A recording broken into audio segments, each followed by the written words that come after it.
Are books being replaced with digital ebooks? Now the answer is yes, of course they are.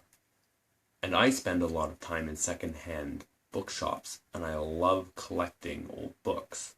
I've run out of room for all my books, and in desperation I tried reading a book on my Samsung Note 2. This is a big phone, so I had no problem actually reading on it, but I was barely able to finish one chapter before my shortened attention span kicked in and I turned to another app. I don't do that with books.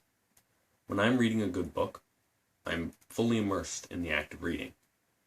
I love turning the page of a thrilling novel, and I especially love the smell of old paper pages.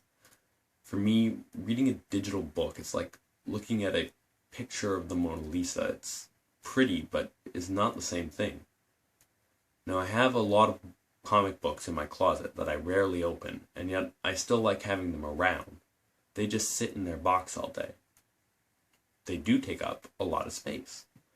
Well, I can always put up a shelf to accommodate my growing library.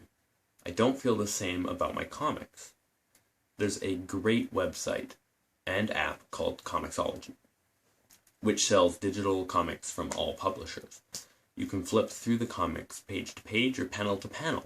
And so this is very different when going panel to panel for a comic book, because when you open a comic book, you don't have the same suspense that you have when you're reading a novel, because you can see what's happening right there.